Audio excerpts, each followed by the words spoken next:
Assalamualaikum warahmatullahi wabarakatuh. Selamat sore. Waalaikumsalam warahmatullahi wabarakatuh. Selamat sore, Sore, Pak. Pak. Ya, baik. Alhamdulillah kita berjumpa kembali ya, dapat berkumpul kembali dalam forum daring perkuliahan pemrograman web ya. Jadi untuk eh, mahasiswa yang ada di Departemen Sistem Informasi, kita minggu ini kuliah dilakukan secara daring. Nanti pekan depan kita insya Allah akan melakukan yang versi hybrid ya. Jadi nanti yang ada di Malang bisa join ke kelas ya, yang di luar kota atau yang berhalangan bisa tetap mengikuti melalui Google Meet ya. Jadi linknya tetap kita menggunakan Google Meet yang ini. Jadi kita sudah menempuh perkuliahan lebih dari separuh ya. Jadi kemarin kita sudah UTS, kemudian kita sekarang masuk ke pekan ke-9 ya. Jadi kalau kita lihat di e-link ini adalah tentang sudah siap-siap untuk melakukan atau mengerjakan proyek ya. Jadi paling tidak saudara saat ini sudah ada kelompoknya ya. Jadi di praktikum harusnya sudah ada kelompoknya. Nah, kemudian saudara juga sudah bersiap untuk menentukan topik ya. Topik membuat aplikasi apa ya. Kemudian eh, untuk ketentuan ini ya, ini ketentuan produk akhir ini adalah ketentuan dari tim teaching ya. Jadi kesepakatan dari dosen eh, bahwa nanti proyeknya menggunakan framework ya yang berbasis MVC, bisa menggunakan Code Igniter, Y atau Laravel. Tapi nanti yang mungkin saya beri pengantar itu adalah Laravel ya. Di kelas ini menggunakan Laravel. Kalau saudara mau belajar sendiri bisa pakai Code Igniter atau Y juga silakan ya. Kemudian di sini ada ketentuan minimal 4 tabel dan 2 relasi. Kemudian ada 2 modul yang menerapkan CRUD ya. Jadi kurang lebih seperti itu ya untuk produk akhirnya. Nanti silakan saudara persiapkan mulai dari pekan ini ya.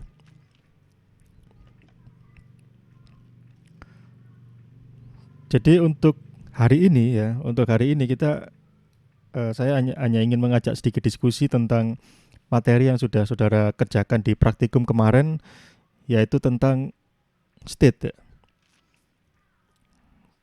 Jadi dalam state itu kita mempelajari ada dua teknologi ya yang kemarin sudah saudara praktekkan, yaitu cookie dan session ya. Nah di sini kita akan melihat lebih jauh lagi ya. Kalau di praktikum mungkin lebih dari aspek praktisnya ya, praktikal. Nah di sini kita lihat teorinya sebenarnya ada apa ya di balik cookie dan session ini. Itu dia apa peranannya dalam web ya. Jadi cookie dan session kalau kita lihat lagi dari latar belakangnya itu dia berkaitan dengan yang namanya konsep state ya. Nah state itu apa nanti kita bahas ya. Kemudian salah satu penerapan cookie dan session itu adalah untuk membuat sistem login ya, yang sederhana di sini. Jadi kita mulai dari yang pertama ya, yaitu apa itu state. Nah ini state itu dia sebuah konsep yang universal ya. Jadi ketika saudara membuat aplikasi, membuat program, sedang coding ya, programming, nah itu eh, di dalamnya saudara melakukan manipulasi state ya. Jadi saudara belajar bahasa pemrograman Java misalnya ya. Java itu bahasa pemrograman imperatif ya. Jadi dia intinya adalah memanipulasi state ya. Misalkan ada variabel A sama dengan string uh, filcom misalnya ya. A sama dengan string filcom. Berarti A itu dia memiliki state nilainya adalah filcom, atau kalau dalam PHP $A ya. Misalnya $A sama dengan filcom. Maka state dari variabel A itu nilainya adalah filcom pada saat itu. Kemudian kita bisa mengganti state-nya. $A sama dengan UB misalnya. Jadi kita mengubah state ya, yang tadinya $A berisi filcom, sekarang $A berisi UB ya. Jadi state itu sebenarnya konsep yang sangat general, sangat umum ya. Nah di sini kita akan persempit lingkupnya, yaitu state yang ada di eh, aplikasi web ya. Jadi dalam aplikasi web apa itu state ya? Kita sulit sekali ya. Kita mungkin agak sulit mendefinisikan dalam bentuk kata-kata ya. State itu apa? Ini agak sulit didefinisikan. Tapi kalau kita lihat dari contohnya ya, mungkin saudara bisa mendapatkan gambaran ya. Jadi kita lihat di sini dari contoh-contohnya ya. Yang pertama adalah client state ya. Client state. State-nya client ya. Contohnya apa? Contoh dari client state itu adalah yang pertama adalah jenis dan versi browser ya. Misalnya Firefox, Safari, Chrome ya, versi berapa dan menggunakan OS apa itu ya. Itu adalah contoh dari client state ya. Jenis dan versi sistem operasi klien itu adalah client state ya. Alamat IP dari klien. Jadi ketika connect di rumah dengan WiFi atau dengan tethering, itu akan berbeda IP-nya dengan ketika saudara connect di kampus ya dengan providernya UB misalnya. Jadi IP klien juga termasuk client state. Jadi dia berubah-ubah state-nya tergantung dia connect-nya kemana gitu ya. Kemudian ada yang namanya server atau resource state ya. Jadi contohnya apa? Contohnya adalah halaman web. Nah ini gimana ini maksudnya ya? Jadi ini berkaitan dengan data ya sebenarnya ya, dengan data. Jadi misalkan saudara sekarang membuka web Philcom ya. Katakanlah di sini ada web Philcom diakses tanggal 5 April ya. Web Philcom di tanggal 5 April, berita utamanya apa misalnya? Berita utamanya tentang perkuliahan hybrid misalnya ya. Ini adalah state dari web Philcom tanggal 5 April ya. Mungkin pada pukul sekian, lebih spesifik lagi karena mungkin pada sore hari ada berita baru misalnya ya, yang menggantikan berita yang sebelumnya ya. Kalau kita bicara yang lainnya misalnya pada tanggal yang berbeda ya, web Philcom misalkan 1 bulan yang lalu ya, tanggal 5 Maret misalnya, maka state-nya beda lagi dia, bukan perkuliahan hybrid lagi beritanya, tapi beritanya adalah misalnya pengumuman UTS misalnya ya, pengumuman UTS katakanlah seperti itu ya. Jadi halaman web itu dia berubah-ubah ya, kontennya berubah-ubah, pengumumannya berubah, beritanya berubah, tampilannya berubah, maka dia dikatakan state-nya berubah ya. Jadi berkaitan dengan data yang tersimpan ya, data yang tersimpan sehingga data yang ditampilkan juga akan berubah ya. Jadi server state atau resource state itu contohnya adalah halaman web itu ya. Dia adalah state dari servernya. Saat ini dia isinya apa. Kemudian ada lagi yang namanya application state ya. Nah ini state dari aplikasi. Ini dia lebih condong ke klien ya. Jadi misalnya saudara sedang login sebagai administrator ya, itu adalah state-nya. Sedang login sebagai administrator. Kemudian saat ini keranjang belanja sedang kosong ya, itu juga merupakan state ya dari application-nya. Jadi ketika saudara menggunakan aplikasi, saudara posisinya misalkan aplikasi e-commerce ini ya, posisinya keranjang belanjanya masih sedang kosong. Kemudian saudara menambahkan barang ke dalam keranjang belanja, maka state-nya akan berubah ya. Yang tadinya keranjangnya kosong menjadi ada isinya. Ketika saudara berpindah dari satu halaman ke halaman yang lain, maka application state juga akan berubah ya. Yang tadinya dari halaman login misalnya ya, masuk ke halaman dashboard misalnya. Jadi berpindah ya. Yang tadi menampilkan form login, sekarang menampilkan dashboard. Jadi terjadi perubahan state ya. Jadi itu masuk ke dalam application state ya. Jadi misalnya sedang di halaman apa, sedang login sebagai apa ya, apa isi keranjang belanja, itu adalah application state ya. Jadi bisa kita pecah-pecah lagi ya state dalam aplikasi web ya. Jadi ada yang client state ya. Ini berkaitan dengan web browser biasanya ya. Kemudian server atau resource state, ini ya state dari websitenya ya. Jadi secara mudahnya seperti itu. Data yang tersimpan di dalam webnya itu adalah server atau resource state. Kemudian yang ketiga ini adalah application state. Ini adalah state dari aplikasinya ya. Alur aplikasinya misalnya ya. Dia posisinya di mana, dia sebagai apa. Itu adalah application state ya. Mungkin di sini saudara mungkin bingung atau mungkin sudah bisa membayangkan ya. Jadi ya enggak masalah, kita nanti lama-lama juga bisa membayangkan ya. Saya juga untuk membuat definisi dari state itu sulit ya. Dan saya baca-baca di buku juga, rata-rata buku juga sulit untuk mendefinisikan state. Jadi lebih banyak ke contoh ya, memberikan contoh dari state. State ya artinya apa? Kondisi atau situasi atau apa gitu ya.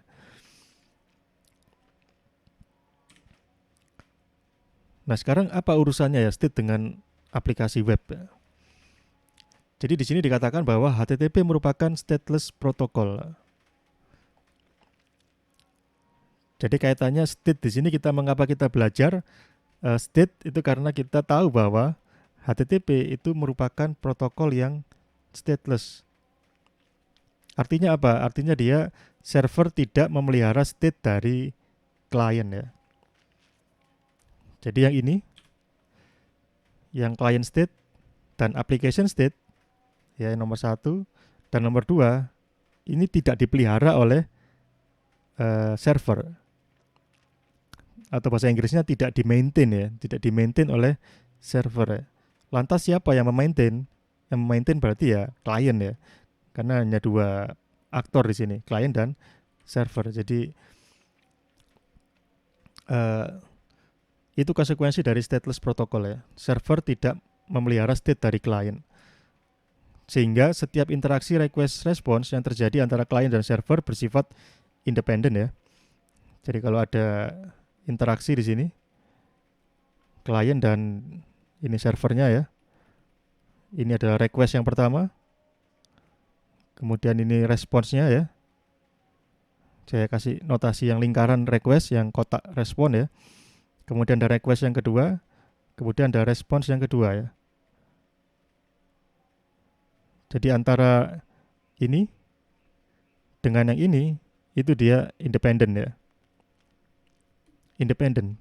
Tidak ada hubungan satu sama lain ya. Atau dengan kata lain, server langsung melupakannya. Jadi server segera melupakannya. Jadi ketika server memproses request respon yang kedua ya, ketika dia di sini, maka dia di sini sudah lupa dia. Yang ini dia, yang interaksi yang pertama sudah dia lupakan oleh server. Dia seolah-olah request respon yang kedua itu adalah request respon yang pertama. Dia nggak tahu, server tuh nggak tahu klien sudah berapa kali berinteraksi dengan server ya. Jadi server lupa. Jadi tidak ada hubungan antara yang pertama dan yang kedua. Ini semuanya saling independen atau terisolasi dia.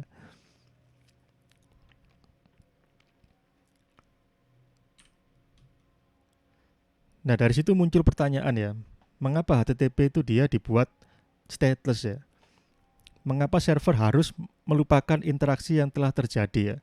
Mengapa server tidak mengingat interaksi yang terjadi? Ini jadi sebuah pertanyaan kan ya. Pasti di balik semua itu ada alasannya gitu ya. Apa alasannya? Kenapa HTTP harus stateless ya? Kenapa HTTP tidak boleh stateful? Jadi ada stateless versusnya adalah stateful ya. Mengapa HTTP menggunakan teknik stateless dan dia tidak menggunakan teknik yang bersifat stateful? Apa yang akan terjadi ya seandainya server harus mengingat setiap interaksi yang telah terjadi ya? Jadi kalau dia stateful, maka otomatis server harus mengingat setiap interaksi yang terjadi. Dia harus tahu urutan-urutan dari interaksinya ya. Tapi ini tidak digunakan di HTTP ya. Jadi server lupa ya. Lupa. Dia tidak hafal ya.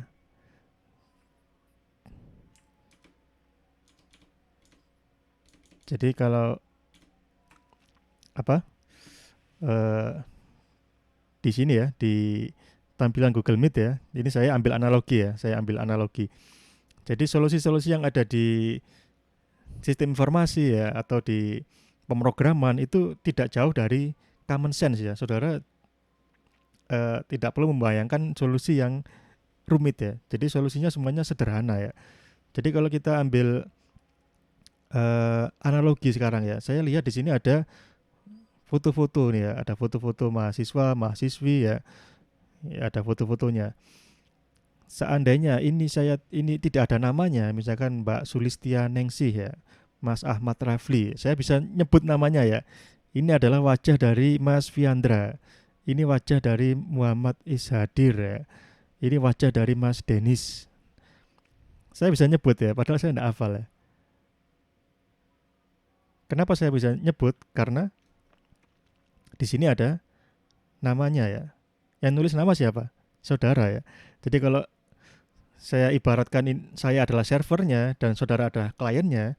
Jadi ini contoh interaksi stateless yang sederhana ya. Jadi saya mengambil nama itu bukan dari ingatan saya, tapi dari saudara yang lapor ke saya ya.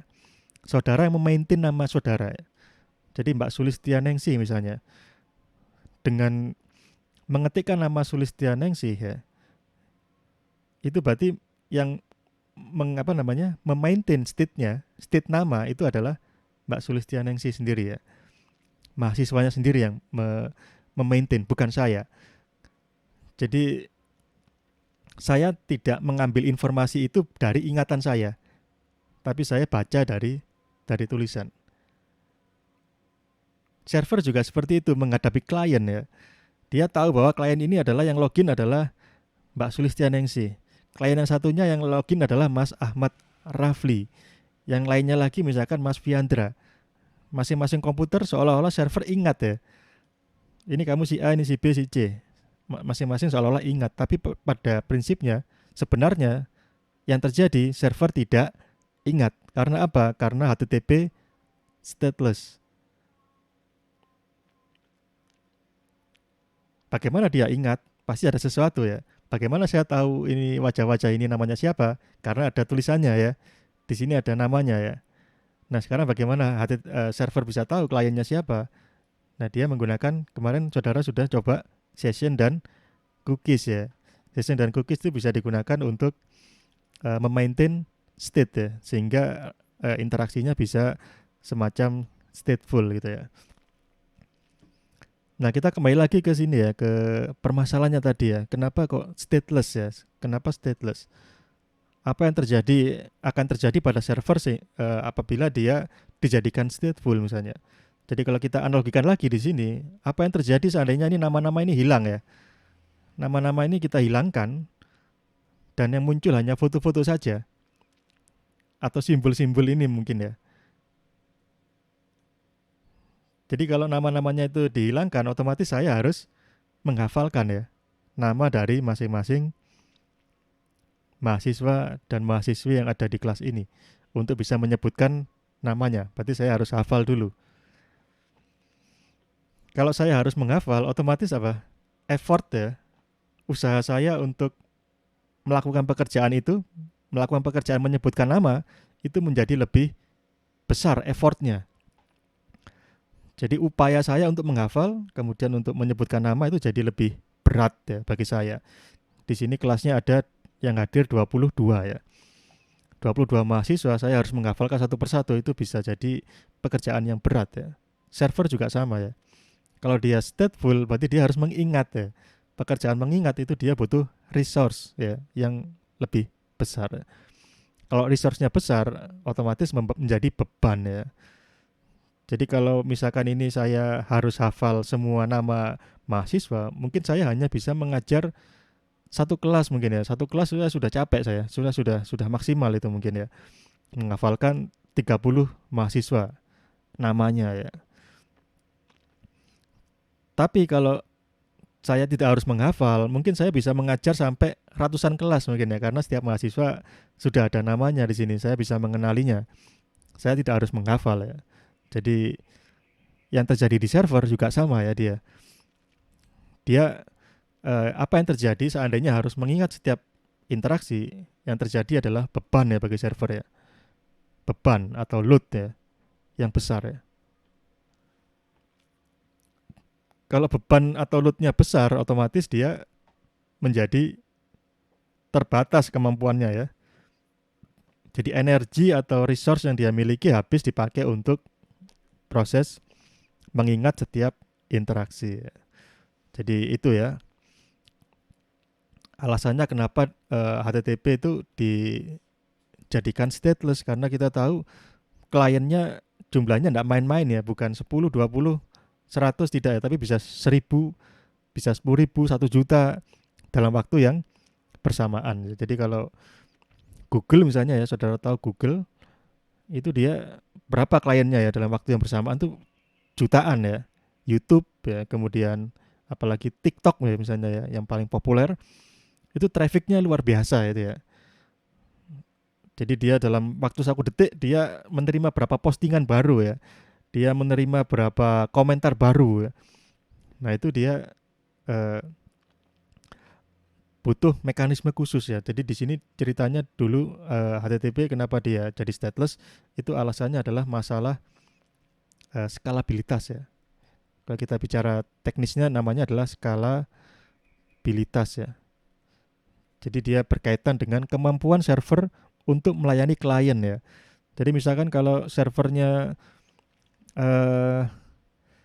UB ya, kenapa servernya UB ketika saudara ujian UTS atau UAS biasanya kadang-kadang down ya. Ketika menggunakan E-Link atau Moodle ya, ketika UAS biasanya dia bersamaan jadwalnya kadang-kadang down. Karena ketika UAS mungkin dia mekanismenya menjadi stateful ya. Jadi session masing-masing mahasiswa itu disimpan di server, timernya menghitung ya, karena ada batas waktu pengerjaan. Setiap mahasiswa startnya mungkin berbeda-beda, jadi servernya menjadi berat sekali ya. Jadi mungkin mahasiswa dalam jumlah 1000 klien, jadi 1000 klien ketika UAS ya, ini bebannya sudah membuat servernya down misalnya ya. Padahal kalau hari biasa dia bisa 10.000 klien misalnya ya. 10.000 klien dia ya tidak masalah, lancar-lancar aja. Tapi kenapa ketika UAS 1000 klien dia sudah down ya? Ya mungkin karena banyak state yang harus di maintain ya. Misalkan dari soal yang sudah dikerjakan, berapa kali dia mencoba, kemudian timernya bagaimana, nah itu mungkin jadi beban dari server. Jadi stateless ini terkait dengan skalabilitas. Semakin baik skalabilitas dari suatu sistem, maka dia bisa melayani jumlah user yang semakin banyak ya. Jadi itu salah satu alasan mengapa stateless ya. Jadi yang pertama adalah skalabilitas yang tinggi gitu ya. Kemudian yang kedua arsitekturnya lebih sederhana ya. Jadi kalau kita analogikan yang tadi ya, misalkan dosen ya harus hafal nama mahasiswa ya. Dosen harus hafal nama mahasiswa. Maka kalau dosennya berhalangan diganti dengan dosen yang lain, maka dosen yang lain itu nggak bisa langsung ngajar, dia harus menghafal mahasiswa-mahasiswanya ya. Tapi kalau dosen itu tidak harus menghafal nama mahasiswa, dan dengan kata lain mahasiswa harus misalkan menggunakan name tag atau menuliskan namanya di bawah foto ya, maka itu akan lebih mudah ya kita mengelolanya. Ketika dosen yang satu dia berhalangan diganti dengan asistennya atau dosen yang lain, maka dia dosen penggantinya itu bisa dengan mudah untuk mengenali mahasiswanya tanpa harus dia menghafal ya. Jadi arsitekturnya jauh lebih sederhana ya. Kemudian tidak perlu mekanisme sinkronisasi state pada server yang berjumlah banyak ya. Jadi kalau servernya satu down diganti dengan server lain, maka server lain bisa tetap melayani permintaan dari klien ya. Karena setiap permintaan itu sifatnya dia pasti lengkap ya. Jadi ciri dari stateless ya, ciri dari sistem yang stateless itu dia mensyaratkan bahwa setiap request itu dia harus lengkap informasinya. Kalau ada informasi yang tidak lengkap ya, informasi yang tertinggal, nggak jalan dia. Aplikasinya stateless itu nggak akan bisa jalan ya. Jadi misalkan yang tadi ketika ini namanya hilang semua, saya nggak akan bisa nyebut nama satu persatu di sini ya. Nama mahasiswa aku persatu nggak bisa, karena informasinya nggak lengkap ya. Jadi syaratnya setiap request informasinya harus lengkap karena ini stateless ya. Jadi kalau kita analogikan di tempat lain, misalkan saudara berobat di rumah sakit ya, saudara lupa bahwa saudara lupa misalnya ya, hilang ingatan misalnya ya, hilang ingatan, datang ke rumah sakit, ditanya namanya siapa, lupa, bawa kartu ndak, member juga ndak bawa gitu ya. Jadi nomor pasiennya nggak tahu dan ditanya namanya siapa juga lupa, misalkan hilang ingatan ya. Ya sudah nggak bisa ditreatment kan ya, nggak bisa di apa-apakan ini. Kita nggak tahu riwayat penyakitnya. Mungkin caranya ya dicari dari wajahnya, dicocokkan foto-fotonya itu pun kalau ada ya. Jadi stateless itu seperti itu. Dia informasinya harus lengkap ya. Karena yang ingat klien ya.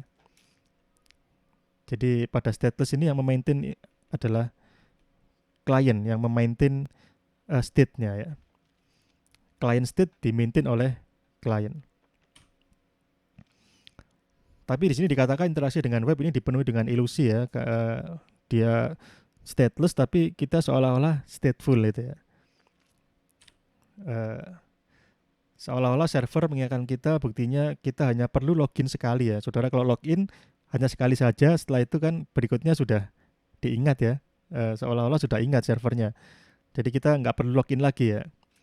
Jadi kenapa dia bisa seperti itu ya? Jadi misalnya di sini saya buka apa ya, Philcom misalnya ya. Philcom.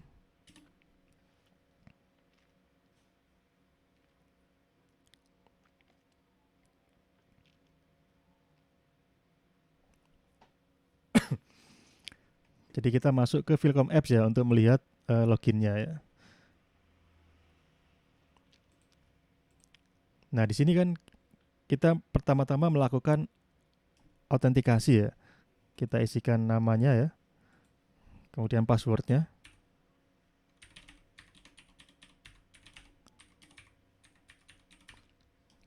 Kemudian kita melakukan login atau sign in ya. Nah ini posisi sudah login ya, sudah masuk ke sistem ya. Saya di sini berpindah dari satu halaman ke halaman yang lain ya. Ini halaman dashboard ya. Kemudian saya pindah ke halaman skripsi misalnya ya. Ke halaman skripsi, dia berubah halamannya ya. Tapi servernya ingat ya. Servernya ingat bahwa ini adalah saya. Pindah lagi ke halaman panduan misalnya. Dia masih ingat ya. Jadi seolah-olah dia stateful ini ya. Seolah-olah servernya ingat bahwa saya itu sudah pernah login ya. Jadi kita loginnya hanya satu kali. Ya, tapi kenapa kok server bisa ingat ya? Jadi di sini dikatakan tadi ada ilusi ya, ilusi. Seolah-olah stateful ya, ternyata tidak, ternyata stateless ya. Jadi rahasianya yang kemarin saudara pelajari ya, yaitu cookie dan session ini. Ini dalam rangka apa? Memaintain state ya. Jadi fungsinya itu ya, cookie dan session fungsinya sama, maintaining state ya. Cuman kalau kita lihat perbedaannya, ini bertolak belakang ya antara cookie dan session. Kalau cookie dia disimpan di klien ya. Jadi datanya di klien. Kalau session kebalikannya ya, datanya di server ya. Kemudian kalau cookie ukurannya kecil ya. Kalau server kebalikannya dia, ukurannya bisa besar ya. Jadi kalau cookie itu ukurannya kecil, mungkin hanya sekitar 4 kilobyte ya, kurang lebih ya. Jadi dua-duanya ini sama ya, fungsinya yaitu untuk memaintain state ya, untuk memelihara state supaya dia bisa terpelihara dari satu halaman ke halaman yang lain ya, dari satu application state ke application state yang lain, dari satu resource state ke resource state yang yang lain. Jadi intinya sebenarnya itu ya. Jadi bagaimana sistem yang stateless bisa menjadi stateful ya. Jadi ini ada contoh ya, cookie ya. Jadi kalau kita lihat di sini, kita ada halaman sederhana ya. Di sini dia adalah halaman yang mencetak kalimat selamat datang kembali atau selamat datang ya. Ini hanya simulasi saja ya. Jadi untuk membuat seolah-olah server tahu ya bahwa kita pernah berkunjung ya. Kalau kita pernah berkunjung, maka dia akan menyapa dengan selamat datang kembali. Jadi ini untuk para user yang sudah pernah datang kemudian dia datang lagi ya. Tapi untuk yang selamat datang ini bagi pengunjung yang baru pertama kali datang gitu ya. Bagaimana server bisa ingat itu ya? Dia menggunakan cookie di sini ya. Dia set cookie ya. Nama cookie-nya adalah kunjungan, value-nya adalah pernah di sini ya. Jadi bagi yang pernah membuka halaman itu, maka dia akan menyimpan ini ya, cookie pernah. Kemudian masa aktifnya di sini ada 1 jam ya. Jadi time ini adalah waktu saat ini ya, jam 15.58 ditambah 3.600 detik. Jadi dia akan aktif selama 1 jam cookie-nya. Kita lihat dulu bagaimana perilakunya dia ya.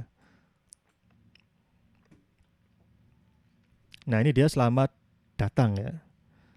Selamat datang. Kalau kita refresh ya, kalau kita refresh kan berarti dia ada request lagi kan ya. Ada request yang kedua sekarang. Kita refresh, dia menjadi selamat datang kembali ya. Kita refresh terus ya, dia selamat datang kembali. Jadi hanya request yang pertama itu dia menyapa dengan selamat datang.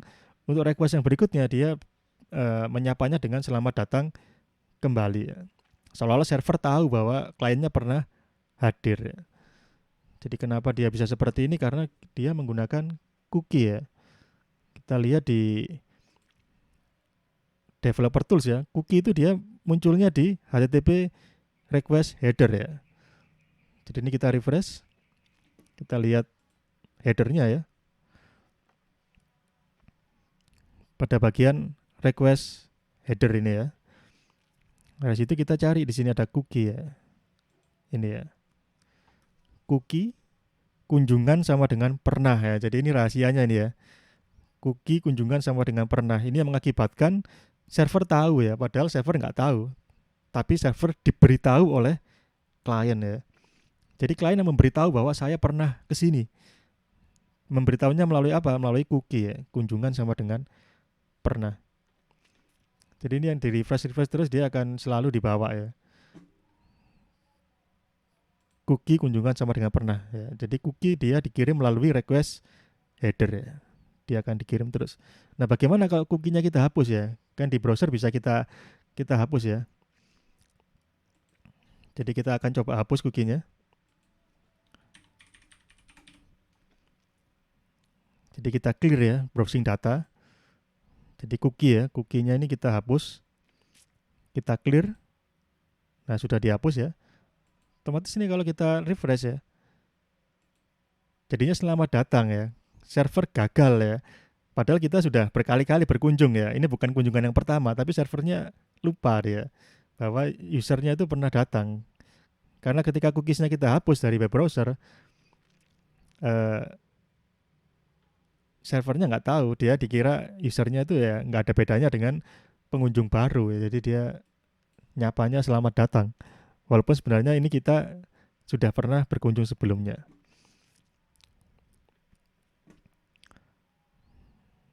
Jadi rahasianya di situ ya, di cookie itu ya.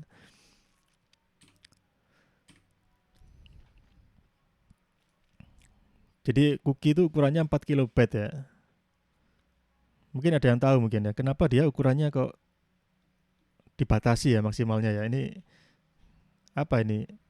Alasannya mungkin ada yang tahu. Mengapa kok tidak dibuat tidak terbatas ya? Atau ukuran yang besar ya? Kenapa kok di sini sampai dia di dalam spesifikasinya cookie itu dia ada maksimalnya 4 kilobyte. Mungkin ada yang tahu alasannya kenapa?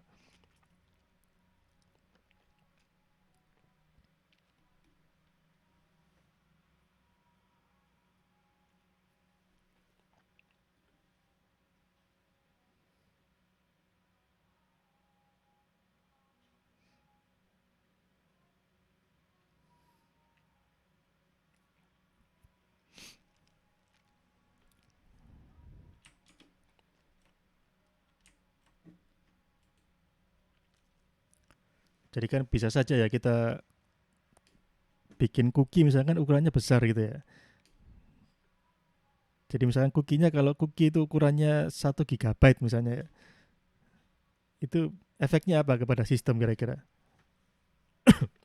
Kalau kita tidak batasi ya, kalau kita tidak batasi ukurannya ini ya. Jadi kalau saudara lihat tuh pasti segala sesuatu itu ada alasannya ya. Jadi apa itu cookie? Dia itu adalah serpihan kecil informasi dengan ukuran maksimal 4 KB. Kenapa kok harus dibatasi gitu kan ya? Ada apa di balik semua itu?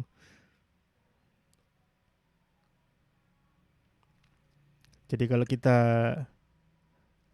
analogikan cookie dengan name tag ya, name tag, kartu tanda pengenal ya, kan bisa saja kita bikin name tag ya dengan ukuran yang besar ya, misalkan seukuran papan ya, itu kan bisa ya, sehingga orang dari jarak jauh sudah tahu namanya siapa ya karena besar ukurannya. Tapi itu kan jadi tidak praktis dan membebani orang yang pakai itu ya. Jadi itu juga sama dengan cookie ya. Cookie itu kan harus dibawa terus ya. Setiap request dia akan selalu dikirim ya ke server ya. Jadi selama ada cookie, maka cookie itu akan selalu dikirim ke server yang menginstruksikan untuk melakukan set cookie ya. Jadi yang melakukan set cookie itu siapa? Misalkan yang set cookie adalah UB misalnya ya, UBAC ID, maka kita setiap kali kita mengakses UBAC ID, maka browser harus membawa cookie-nya ya. Nah, bisa dibayangkan ya, 4 KB ini, maksimal 4 KB ini akan selalu dikirim melalui request ya. Jadi dalam request itu dia selalu ikut ya. Kalau dia ukuran 1 GB, setiap request dia kirim 1 GB ya, interaksinya jadi lambat ya. Jadi membebani jaringan ya. Jadi di sini memang dibatasi karena alasannya itu ya, karena dia cookie itu selalu dikirim sebagai data ya, yang tujuannya untuk memaintain state ya. Jadi cukup 4 KB untuk biasanya hanya string-string kecil gini ya isinya ya. Hanya berupa string yang ukurannya kecil, jadi cukup 4 KB sehingga dia tidak membebani jaringan ya. Kemudian cookie itu disimpan di dalam klien ya, di dalam browser dia bentuknya file ya. Jadi tergantung web browsernya. Kalau Google Chrome taruh di mana ya foldernya saya nggak tahu. Firefox juga ada lagi tempatnya, pasti akan berbeda ya dengan Google Chrome. Tapi dia berupa file ya. Kemudian cookie akan selalu dikirim ya sampai dia kadaluarsa. Jadi selama dia belum kadaluarsa. Jadi kalau dia sudah kadaluarsa, maka dia akan dihapus ya. Jadi di sini misalnya yang tadi ya,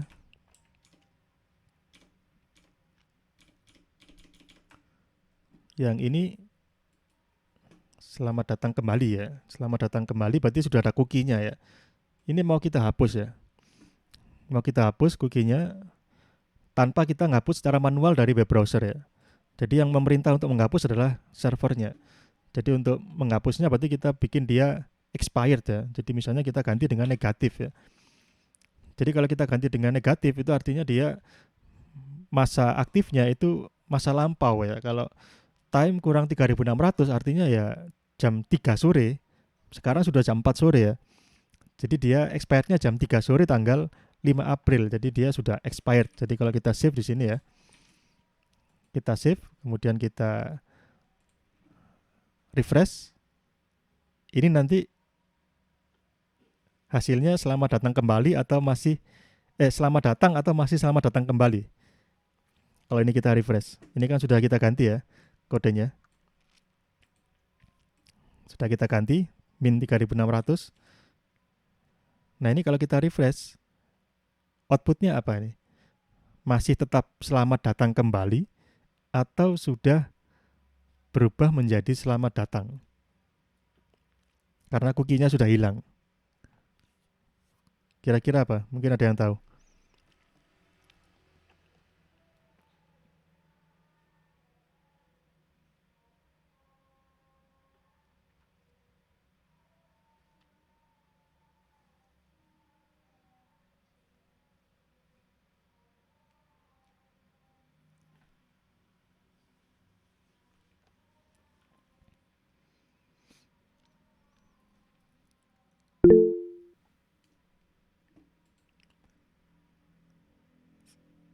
Mas Russell Muslim, selamat datang ya.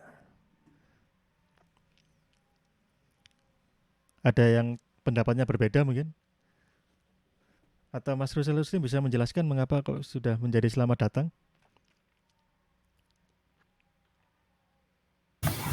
Baik Pak, jadi pilih selamat datang karena kukinya kan sudah sudah tidak aktif ketika jam 3. Jadi sudah tidak berlaku Pak, jadi kayak nggak ada cookiesnya, jadi yang keluarnya bakal selamat datang saja. Oh iya, ya. Jadi karena cookiesnya sudah tidak aktif ya, betul ya. Sudah tidak aktif memang karena kita sudah mengurangi ini ya. Tapi di sini kita lihat ya sekarang ya, kita buktikan ya, bagaimana perilakunya ya. Kita refresh. Jadi ini request pertama ya setelah kita minus ya. Kita refresh, sudah terrespon ya, selamat datang kembali. Tuh, berarti beda ya. Bukan selamat datang, berarti masih tetap terdeteksi oleh server. Kita refresh lagi yang kedua ya. Hilang dia.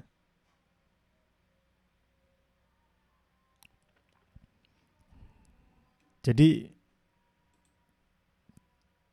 tadi kalau kita refresh masih selamat datang kembali.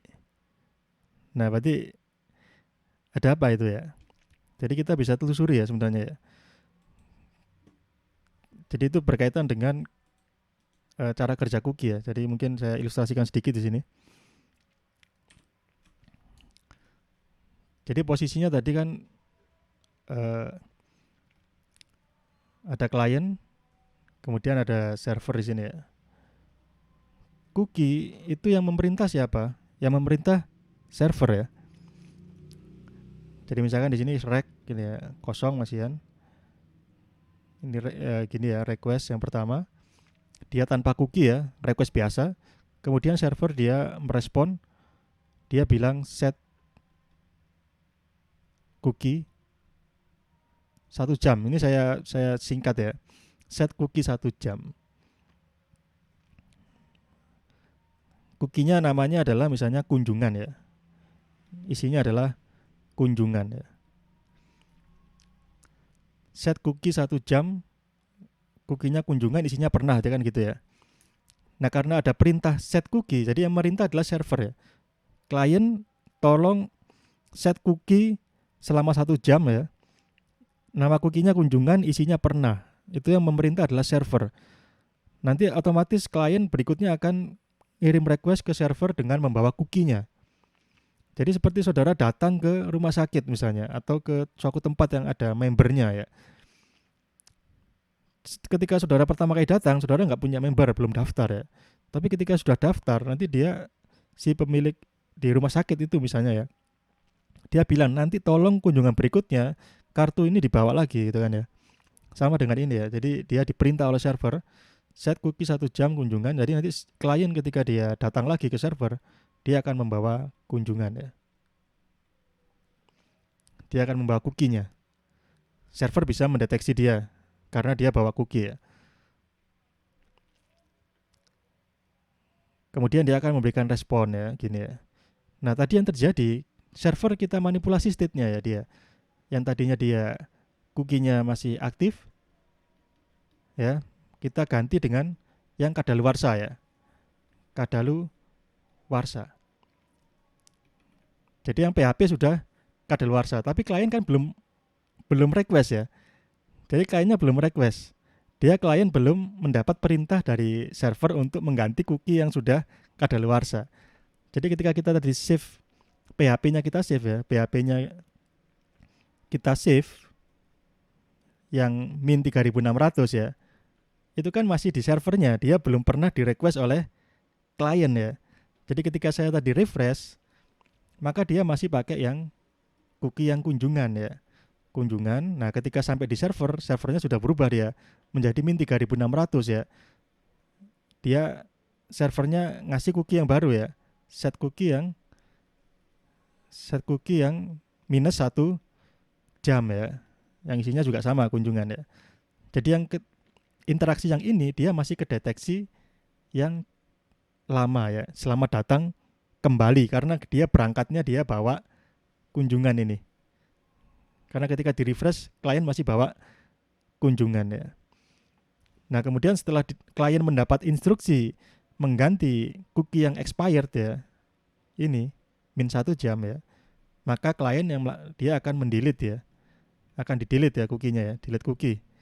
Dia akan dihapus dari file system, kemudian dia akan mengirim request berikutnya kosong lagi ya. Sudah nggak ada cookie-nya. Jadi pada tahap refresh yang pertama dia masih ada cookie-nya karena dia belum dapat perintah dari server ya. Jadi seperti itu.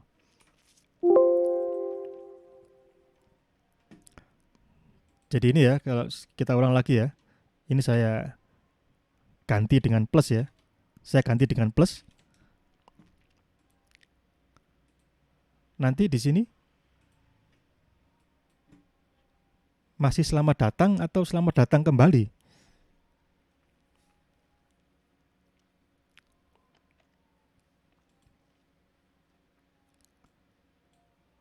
Kalau saya ganti plus di sini servernya berubah ya, saya save. Tapi kan posisi di klien itu kan masih tetap cookie-nya sudah dihapus tadi sebelumnya ya. Dia nggak punya cookie dia. Dia datang ke server dengan tangan kosong. Jadi kalau kita refresh di sini ya dia tetap selamat datang. Nah tapi saat ini setelah saya refresh, klien sudah pegang cookie dia. Dia dapat perintah ini dia. Dia dapat perintah ini. Jadi sekarang klien sudah punya cookie. Kalau kita refresh, selamat datang kembali ya. Kita refresh ya, dia selamat datang kembali terus karena dia sudah pegang cookie ya. Nah ini kalau kita hapus, kita ganti dengan negatif ya. Kita ganti dengan negatif. Nah ini kan masih di servernya ya. Klien belum datang ke server dia. Dia belum dapat instruksi dari server ya. Instruksi terakhir yang dia dapat dari server adalah dengan membawa cookie yang belum expired ya. Jadi ini kalau kita refresh, dia masih dengan cookie yang lama. Dia belum dapat set cookie yang baru ya. Jadi kalau kita refresh dia masih tetap selamat datang kembali. Namun saat ini cookie-nya yang ada di sistem di web browser itu sudah dihapus ya. Karena apa? Karena web browser menerima cookie yang expired sekarang. Jadi di web browser ini sudah tidak ada cookie-nya ya. Kalau kita refresh hilang dia.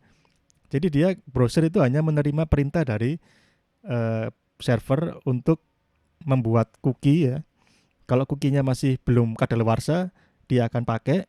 Kalau cookie-nya sudah kadaluarsa, dia akan hapus. Jadi intinya hanya seperti itu.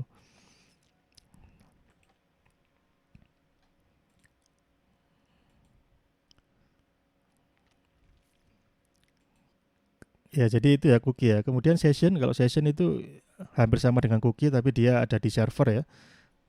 Jadi dia merupakan pasangan dari session ID dan session variable ya. Jadi dia biasanya berupa tabel ya.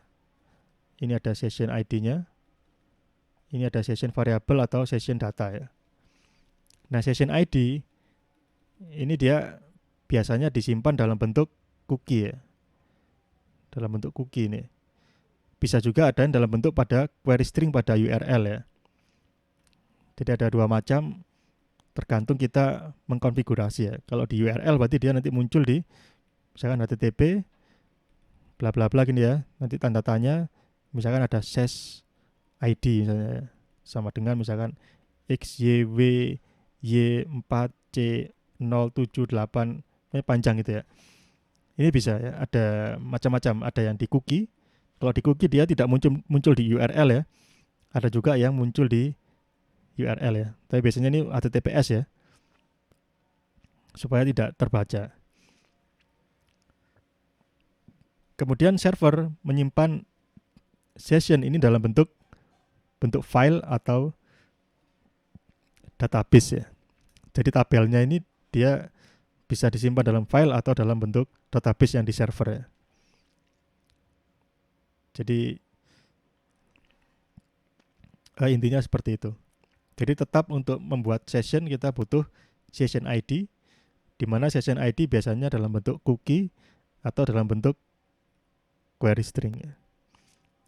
Dan session data ini, yang ini itu dia ukurannya bisa besar ya, bisa sangat besar, bisa sampai gigabyte dan seterusnya gitu ya. Itu session data. Ini contoh apa namanya, login ya. Ini nanti filenya mungkin saya akan upload di e-link. Jadi khusus untuk yang session ini ada yang perlu diperhatikan ketika saudara menggunakan session. Itu dipastikan ada pemanggilan fungsi session start ini ya. Ini session start.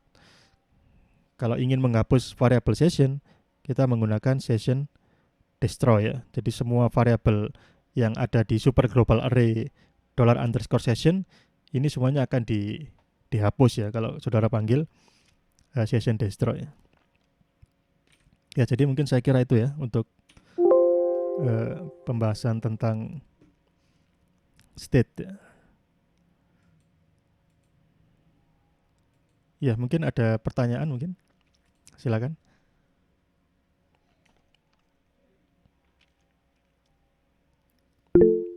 Silakan Mas Ibrahim. Iya, terima kasih Pak atas kesempatannya. Saya izin bertanya tapi kayaknya mungkin agak di luar yang materi session sama cookies begini Pak.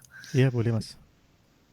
Oh ya, itu pertanyaan saya itu Pak, itu kan biasa ada kita cara ganti-ganti halaman itu atau navigasi laman di webnya itu saya ada lihat yang pakai header gitu, header dalam kurung terus dikasih location terus nama file PHP-nya itu PHP-nya. Nah, itu bedanya itu Pak dengan yang cara ada juga yang pakai require once gitu, itu bedanya gimana ya Pak? Oh iya, pindah-pindah navigasi ya. Jadi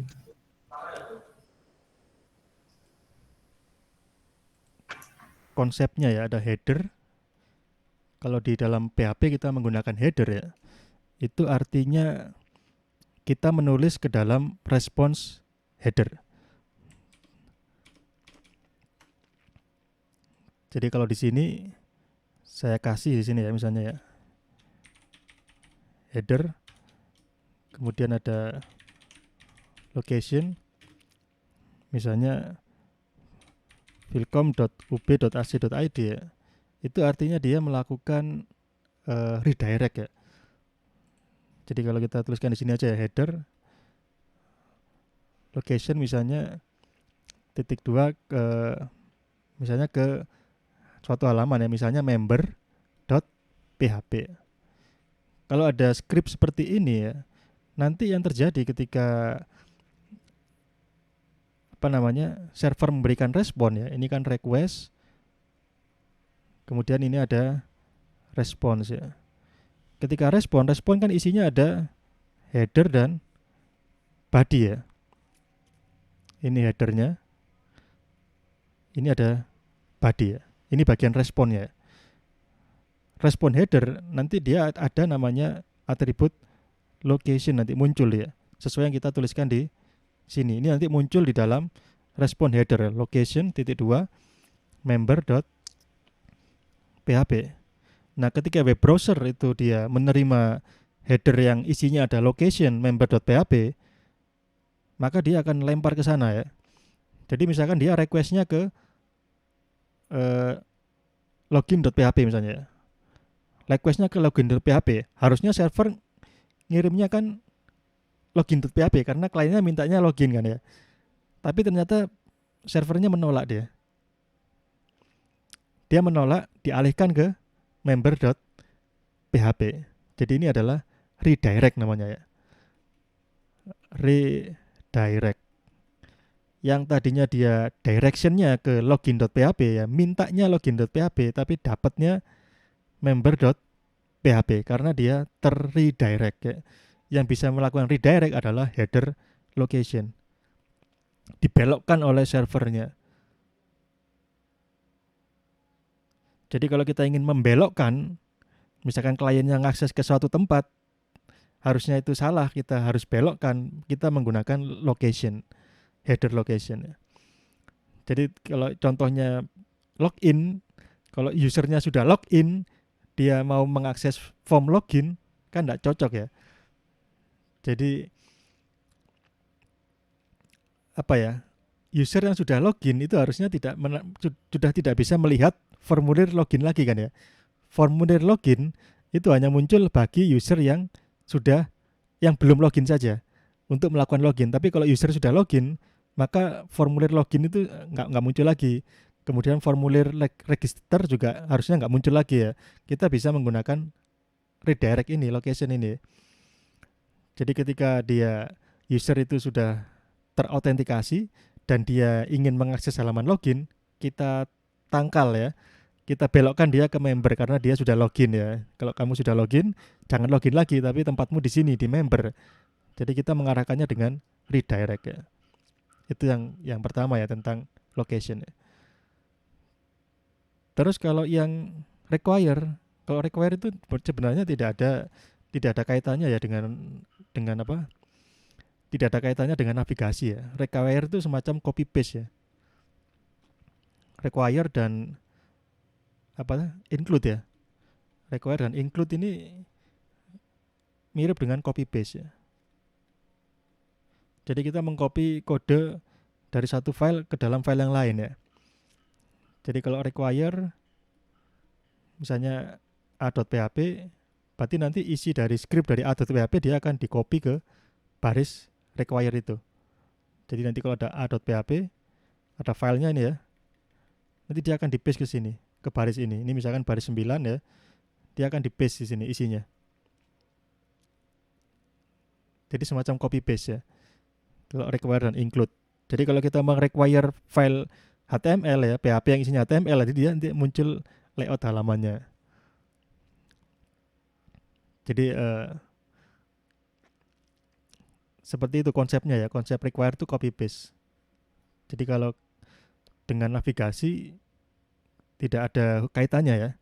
Biasanya kalau di controller itu ada if else-nya itu ya, yang ngontrol navigasinya itu if else-nya. Kalau if-nya A, nanti dia require yang halaman A misalnya ya. Kalau dia yang B, nanti require yang halaman B gitu. Jadi mana yang kita copy? Jadi lebih ke itu ya, untuk yang require dan include.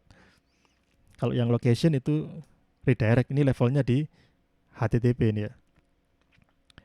HTTP respond dan request message ya.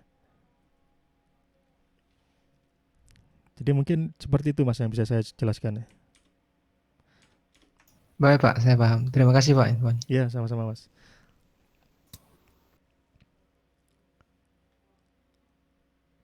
Ada lagi mungkin lainnya?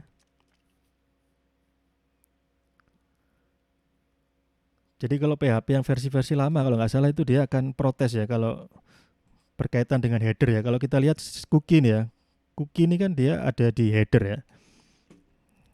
Set cookie ini adanya di header. Jadi kalau kita gambarkan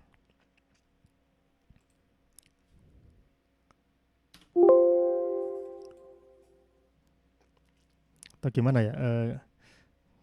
Kalau dulu PHP yang versi dulu ya, ini kalau harusnya gini dia. Harusnya seperti ini ya. Cookie harusnya hanya bisa dituliskan di atas sendiri ya, sebelum kita mencetak ke layar ya. Karena kita tahu set cookie adanya di header, sedangkan selamat datang kembali dan selamat datang itu adanya di body ya. Jadi kalau kita nulis itu kan dari atas ke bawah ya, headernya dulu baru bodinya ya. Jadi yang disarankan dulu itu seperti ini. Kalau PHP yang versi lama ini kalau kita jalankan jalan ya. Tapi kalau ini kita pindah ke bawah, artinya apa? Kita nulis body dulu ya, baru kita nulis header ya, kebalik ya. Kalau versi PHP versi lama itu kalau nggak salah error ini. Kalau dijalankan ini error ya. Tapi kalau PHP-nya versi-versi yang lebih baru nggak masalah ya. Ini kalau kita jalankan kan dia nggak error ya. Nggak error. Tidak error. Tapi kalau PHP yang versi lama itu error karena terbalik ya. Karena dia nulis body dulu, baru nulis header. Nah itu mungkin kalau saudara menemui adanya error ketika nulis cookie ya, atau header yang lain ya, header location atau yang lainnya, itu mungkin saudara bisa ubah urutannya ya. Berarti yang berkaitan dengan header itu semuanya ditaruh di atas ya. Kemudian baru setelah itu body ya. Kalau ini kan body. Ini kan masuk ke dalam HTML-nya nanti ya. Ini masuk ke respon body. Kalau yang ini dia respon header. Jadi header dulu baru body. Mungkin itu. Ada pertanyaan lagi?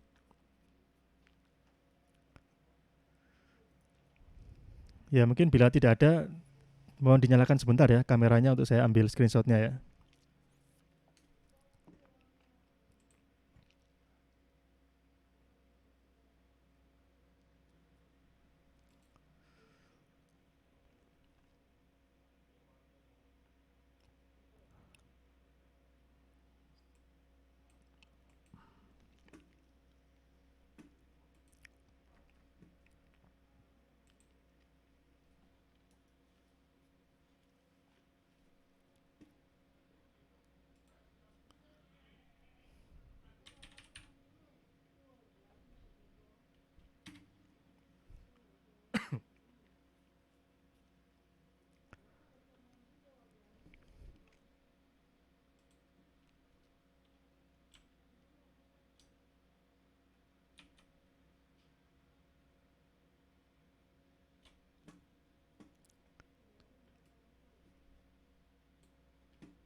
Ya baik ya, sudah saya ambil screenshotnya. Terima kasih, saya akhiri mungkin untuk pertemuan sore hari ini. Terima kasih atas kehadiran dan partisipasinya. Semoga kita semua senantiasa diberi kesehatan. Selamat sore, wassalamualaikum warahmatullahi wabarakatuh. Waalaikumsalam warahmatullahi wabarakatuh. Terima kasih Pak. Ya, sama-sama.